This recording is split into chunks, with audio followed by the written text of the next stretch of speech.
Lebetkin, the Rabbi from another planet. Please like, share, and subscribe, and ring the little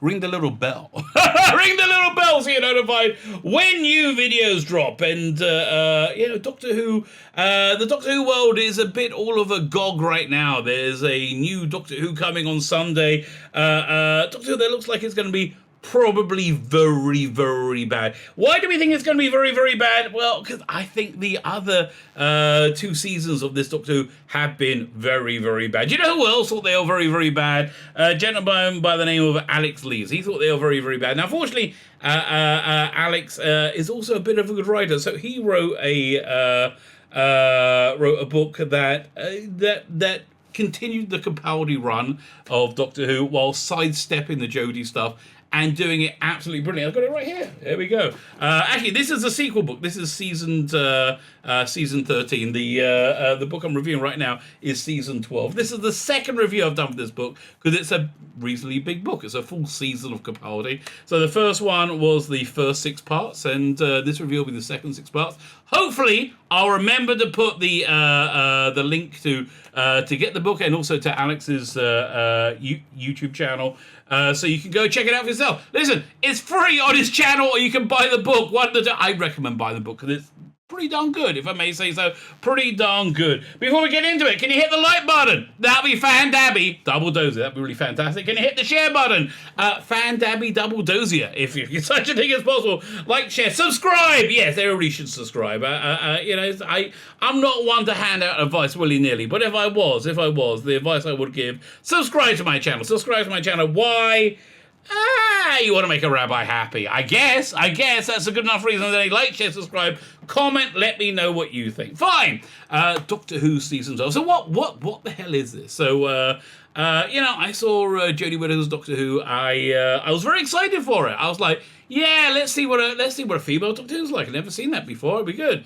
It wasn't very good. I really believe it's the absolute antithesis of Doctor Who in every way, shape, and form. I think Doctor Who is about non-conformity and being happy with your non-conformity, whereas in current era is about total conformity, absolute total conformity and brainlessness, which is what it seems to be trying to teach the kids today. Fortunately, the kids today aren't really interested in it because, as well as being conformist and brainless, it's also boring. So it's not really working out at all for them. Anyway, so if you're a Doctor Who fan, you probably were a bit aghast at the absolute garbage that they made. So Alex Lees is a Doctor Who fan, and he was a bit aghast, so that's why he wrote his book, season 12.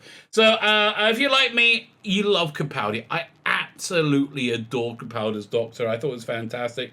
I really wanted an extra couple of seasons at least, which is what season 12 is. So the reason I'm doing this review right now is because when Doctor Who Flux drops, at the same time Alex is dropping the first episodes of season 12, which is his version of it. So I wanted to get everybody up to speed with season 13, with season 12, before he drops his new book. So fine. So I'll give you a little bit recap of the first half. The first half essentially takes place after Twice Upon a Time and after some Jodie stuff has happened, and then essentially it doesn't do this, right? It doesn't, but essentially it relegates the whole Jodie era to a fever dream, which and it does it in a way that's credible, which I really, really liked. And it continues with the Capaldi Doctor. Is it the same Capaldi Doctor, or is he regenerated into the same face?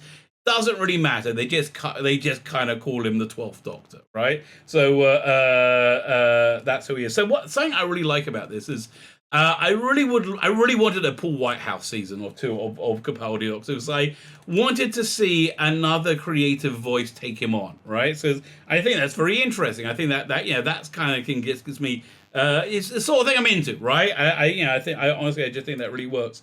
It's one reason I like this book, because this is very much a different person's take on the 12th Doctor, but incredibly accurate to that 12th Doctor. It really feels like he's nailed the personality of the 12th Doctor and everybody else perfectly. He gets their dialogue just right. So for me, it feels like a genuine Capaldi season. And again, if you're not, I'm not a huge reader. the book on tape, go check the video notes. You just go, it's on his YouTube channel. Strong recommend. So the downside of this though is I think it's not perfect, right? I don't want to make you think this is the greatest thing ever, because it's not. I mean, and by saying that, I think there's places where it can go where it can get better. But if you want something that's authentic Capaldi, authentic Doctor Who, this is that with a new creative voice. Again, my only real complaint against it is I think he could have used a larger management team, editorial team, to tell him no about something. Like when you have one creative voice, right, one creative vision with no constraints on whatever, I generally find it when it didn't even sound like commercial art, which is what Doctor Who is.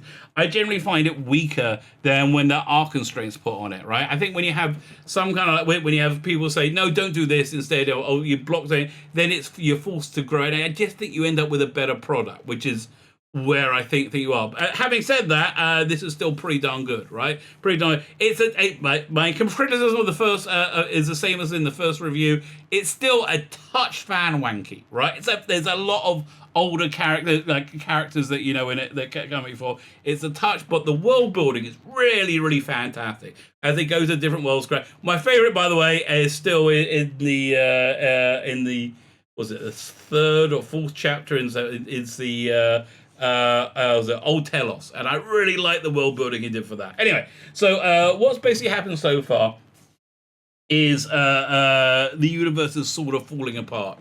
There's these creatures of the bulk, this weird. It's very sciencey, right? The sciencey stuff feels real. Well, there's this creature of the bulk invading reality, and reality is falling apart. So Capaldi's Doctor has to go and find this. Was it the FDS, a 4-dimensional stress sign or other? He's got to get a MacGuffin to try and work out how to fix it, essentially. So he needs to go to K9. So it's basically him, Capaldi and K9, and a future regeneration of Romana on this mission together. Or is it? or is it? And so that's what I mean about being a bit fan wanky. However, Capaldi's Doctor works so well with K9 and Romana, and the dialogue of both K9 and Romana and whoever else he brings back nails it. 100%, 110% nails it. Really enjoyed it. On his book on tape on his YouTube channel, he has a femme fatale read the Romana stuff. It's the same complaint I've had all the time. She's very easy on the eye. She's a very pretty woman, if I may say. She looks like Romana, right? Yes, she's very attractive. She's where she's from, I can't remember now. She's got a very I wouldn't say strong European accent, but when I think of Romana, because he gets the dialogue of Romana so right, it's that very cut glass, posh English, which is why I think that Juliette Lewis was good casting when they wanted to do another Romana, right? So I kind of that it pulls me out of it, but I'm fine because I get to look at her for a bit because she's very pretty. If I may say so. So anyway, so at the end of chapter 6, it turns out that they're actually facing off against the Rani, who has been well, I don't want to spoil it, right? But they're facing off against the Rani. So episode 7 is called The Reign of the Rani, which is where we take over. So the Doctor and the Romana, which is the real Romana, the Romana we've seen in the first half book may not have been the real Romana. Is on the is chasing the Rani, who wants to destroy the universe. The universe is being destroyed anyway, but she wants to destroy it a bit quicker. She doesn't like to waste time. Who would? Nightmarish 11-dimensional bulk. And these godlike denizens that inhabit that realm are kind of like coming into the realm. It's very Lovecraftian, right? I think that's the overwhelming vibe of it. Imagine a Capaldi era with a Lovecraftian feel. So that's kind of like the old Telos feel. They talked about the fur they were, which just felt Lovecraftian. Which these creatures of the bulk kind of feel like. So this one, they end up in Antarctica with these demonic penguins. Again, very Lovecraftian, right? Very Lovecraftian. And I think they're chasing the Rani to stop her and get back K9. Basically, they end up with K9 at the end. And again, great combination. Really, it's really a very good combination. Episode 8 is called oh man, he told me how to pronounce it. El Sabua, El Sabua, right? So this is kind of like a bit of a breather episode. Okay? So that's one of the things I like about this book. It follows the feel of a modern season of Doctor Who, right? So this is kind of a get your breath back episode, which is what he wrote it. It's kind of a in the mid-season chase madness. So he ends up going to Leviathan, this planet Leviathan, which is being swallowed by the bulk. There's a small Duke who has been whose realm has been spared by the intervention of two mysterious time travelers. These two mysterious time travelers are a major part of the second half of the book. As they put on a hasty fix to try and save them. That hasty fix isn't really working out well. The Doctor's essentially there to try and Dr. Romano make the fix stronger. And in the same way, actually, you know what? What's great about it? In the same way, he actually raises up this old character, which is what I love about Doctor Who. The idea of the character Doctor is he makes people better. I think that was Matt Smith's realm era. They said that. That's why I picked the name, and that's really what happens in this episode. So that's why it feels like a very organic, genuine, Doctor Who to me. So episodes 9 and 10 are a two-parter. They're not really a two-parter, right? I think he could have called them different names. They're called Trivial Pursuits 1 and Trivial Pursuits 2. So in the first part, they land on Aquathi, looking for these mysterious two time travelers who are going around doing these quick fixes, because, again, Universal's falling apart because of this bulk thing. So the 11-dimensional being appears to have some kind of dim awareness of our four-dimensional world, has been experimenting with it or tasting it. As it could be. So again, you get like genuine scares, genuine monsters, genuine a real feel of danger. But you don't get a feeling of it's more of a not malevolent evil. It's more of a unthinking evil. So there's force of nature that you just can't stop. They're trying to improve these fixes, and then then the Doctor realizes there's the fix he's going to do for this place at Quathy he can't really do, and he has kind of seemingly a cold-hearted response, which is very, very, very in character for Capaldi. And then you see it in more depth, and you find it's not so cold-hearted, but very, very practical, as they're falling on to save the world. Episode 10, Trivial Pursuit Part 2. Again, it doesn't really feel like it's a second parter to me, but this they're following on the theme of the times run out. They run through 3 different locations. You get to visit the cat kind, which I assume are the cats from what's the name? Oh my God, the cat nuns from New York and Gridlock. Oh yeah, so I'm assuming it's that. They go to Weymouth in 1888, and the Nossa. It's another alien planet. So here, Alex wrote me that he was taking the piss out of Moffat's Sherlock writing there, where he'll burn through like 10 good Sherlock Holmes stories in the pre-story clip. Yeah, you're right. He totally did. I mean, what was that one where he went through the geek interpreter and went through like 20 stories? Like, wait, no, I want to see that. What? So yeah, he kind of does the same thing here. So it's kind of like a rush between things. So he burns through 3 nightmarish Lovecraftian scenarios with again Capaldi, Doctor, Romana, and K9.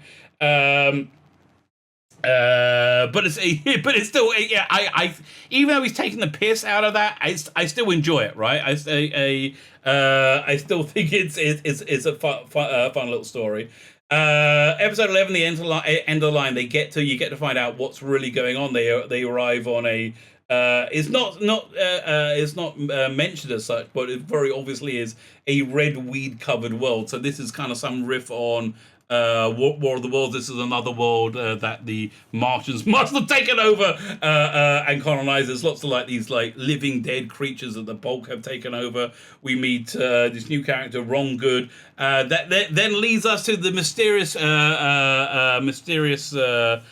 two time travelers. Now I'm going to spoil who it is right now. If you don't want to be spoiled, stop listening now. Just go listen to it for yourself, and it's fine.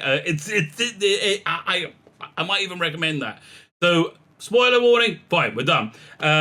He meets up, and it's Clara and Ashilda. What's the name from Maisie Williams from Game of Thrones? And I was kind of happy to see them back. Right, I was kind of happy to see them back again. He writes them perfectly. The Clara dialogue is fan-frickin-tastic. Ashilda, we didn't see her so well, but when I was listening to it, when I was reading it, it felt like they were speaking in my head, right? And the final episode, as the crow flies, it deals with the plot threads left over from the Clara arc,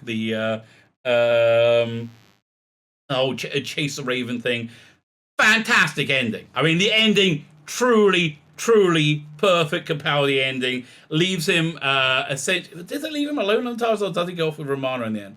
I can't remember, but you get the idea that you're going out to Adventures New. So listen, check out season 13, episode 1 tomorrow night. If you instead of the Jodie episode, I think if you want to see want to experience good Doctor Who. I don't know. I haven't heard it. I haven't read it. Well, on the strength of this, it's going to be good, right? On the strength of this, it's absolutely going to be good.